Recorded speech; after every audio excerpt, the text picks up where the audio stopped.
How financial advisors should think about the crypto crash is an opinion piece on CoinDesk. I am not a financial advisor, nor is this financial advice, but they're going to tell us what they think financial advisors should be doing. Billions of dollars have just been erased from the crypto market, but that shouldn't spook financial advisors. The last several months, and especially the last couple of weeks, have been unkind to crypto markets.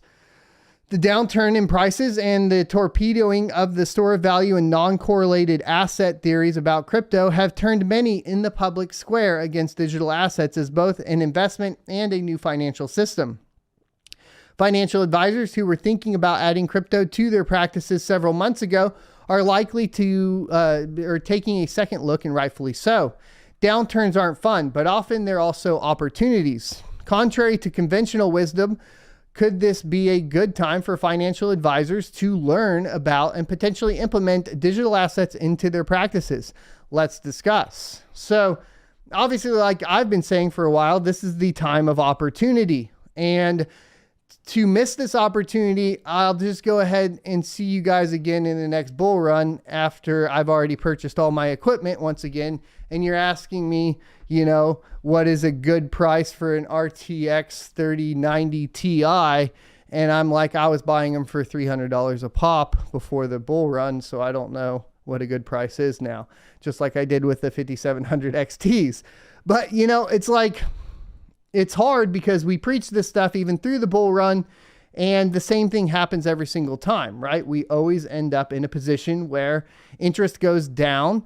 Very few people capitalize on the opportunity, and then everybody wants to try to capitalize on it when prices are sky high.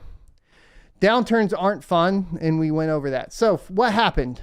Without going back too far in the annals,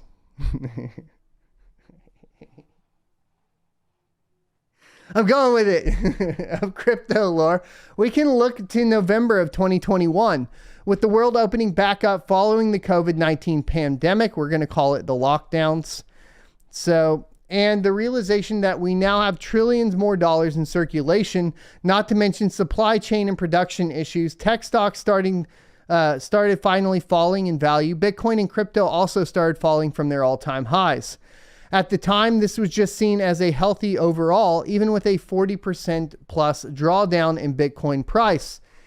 And that is a very valid point. Like we talked about this before. What is the difference between what is happening, what they're telling us is happening, right? Back then they were telling us there's no such thing as inflation. There won't be hyperinflation. We're not worried about interest rates going higher. We'll maybe have to do a 50 point, and then it went to a 75 point.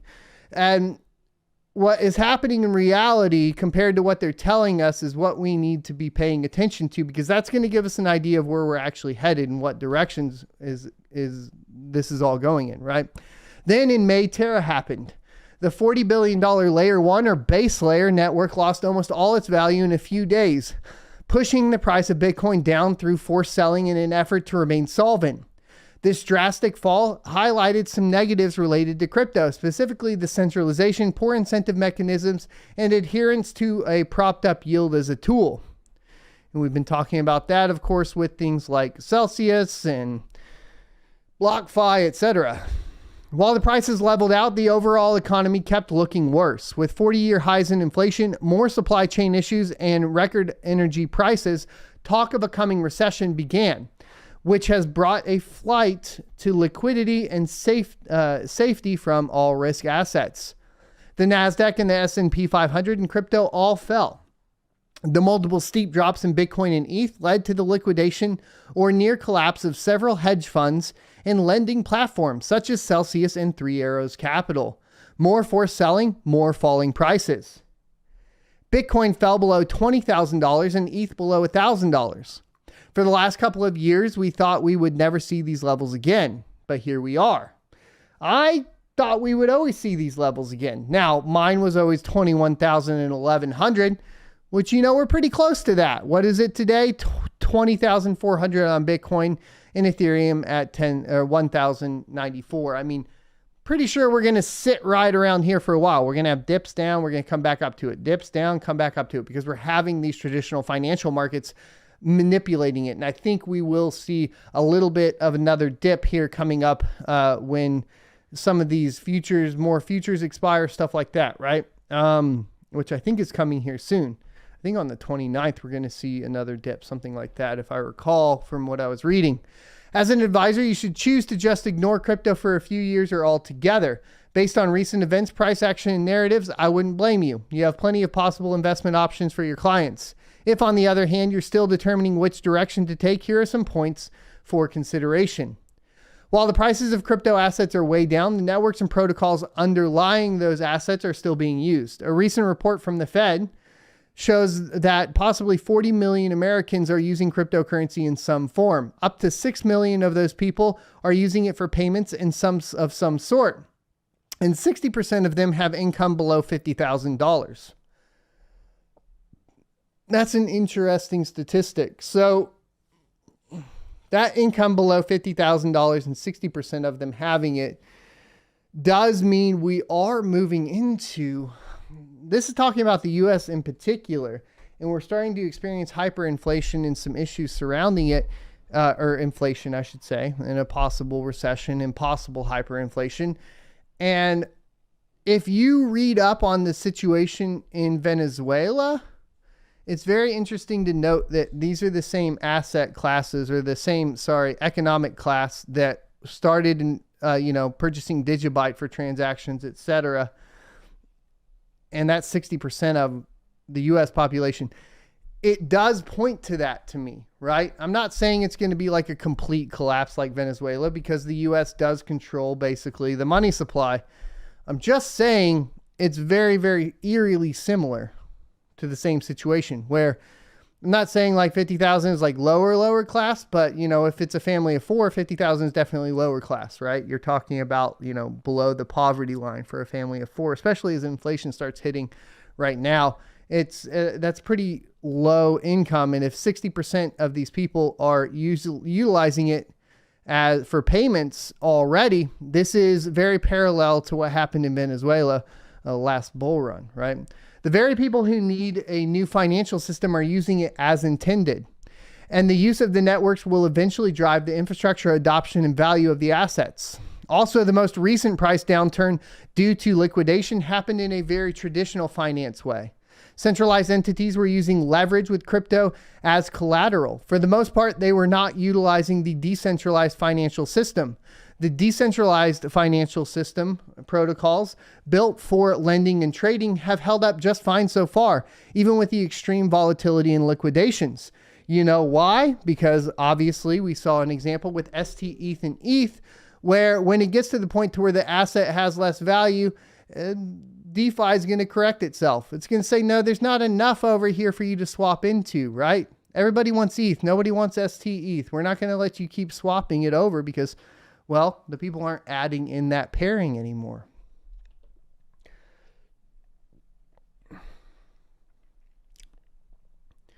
While in the up-only speculative mode, most people just pour money into tokens and protocols that produce the highest return or have a chance at an outsized return.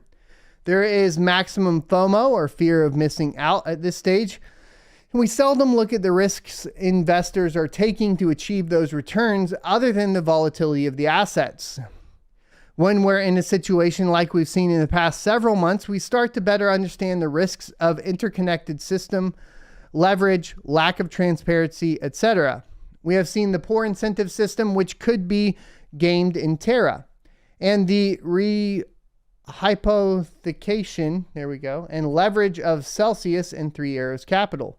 As an industry, we are increasingly understanding the risks inherent in the system and how we can identify them before they negatively affect us and our clients.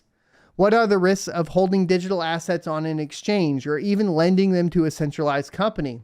And is the return you receive enough to compensate for the risk? And this is something that I was bringing up on Twitter. I think the other day, somebody was saying, should I be holding it, in something like BlockFi, Celsius? I want the return.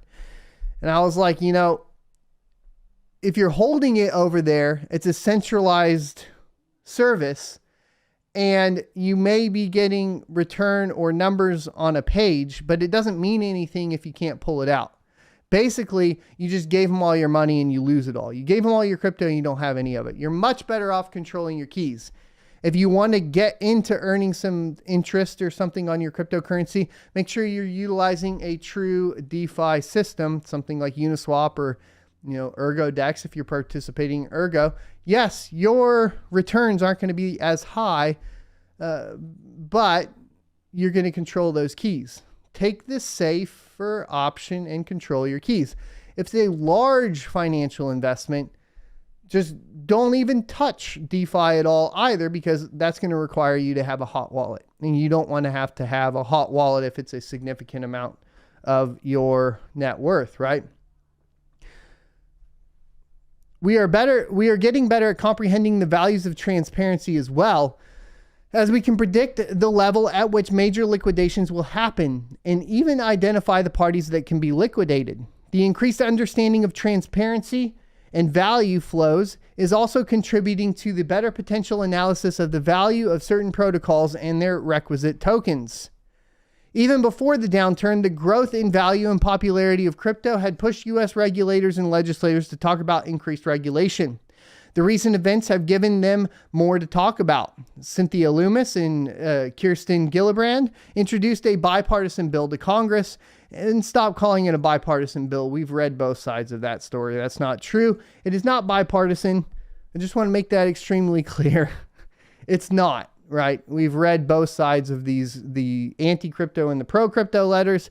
It's been clear that this is a partisan issue.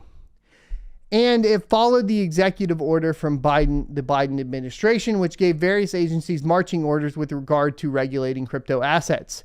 We will likely see more guidance and regulation in the coming 12 months, particularly to protect investors and partially to protect the dollar.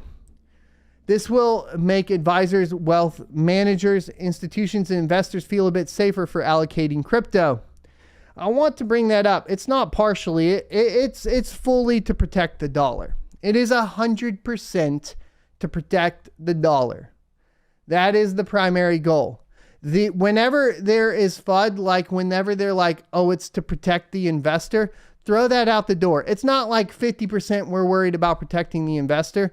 It's 0% we want to protect the investor, and 100% we want to protect the US dollar and our control over the monetary system. That is 100% what it is when it comes to regulation, okay? The growth in value and notoriety of the crypto industry in the past few years created tremendous growth in the infrastructure, while building a wall of cash and venture capital funds waiting to be deployed into decentralized finance ecosystem. As an advisor, this is a great opportunity for you. The decentralized financial tools of crypto will continue to be used and grow. More money will be poured into the applications, driving even more adoption. Your clients and prospective clients will need you to be the expert to help keep their money safe, have intelligent conversations around risk and reward, and educate them on the value of these assets and protocols. They will need help from someone versed in finance to explain why the potential to earn 20% is still bad if the risk is too much. They will need help from an expert to determine how and where to custody their assets. They will need help understanding how they can earn yield using the DeFi system and do so in a safe manner. In the early 2000s, tech stocks experienced a severe crash, but the years after turned out to be the best time for investing early in the technology. This might be the equivalent moment in crypto, which makes the next few years the best time to start helping clients with their crypto allocation. It's really about a lot more than that too, because what we are seeing is the final step in the digital transformation. We will see a digital dark age, and this is a lot less, in my humble opinion, about making money off of crypto and a lot more about being prepared for the future of how our economies and societies will function and participate together. And that will be heavily influenced by blockchain and cryptocurrency. And you can do yourself a great disservice by not learning about it, right? I hope you enjoyed this clip from the Crypto Mining Morning Show every Monday through Friday, 7:45 a.m. Pacific and 10:45 a.m. Eastern Time. You can check out more clips here, or if you're interested in checking out the entire live show, you can check that out down here. Thanks for watching, and I'll see you next Tuesday.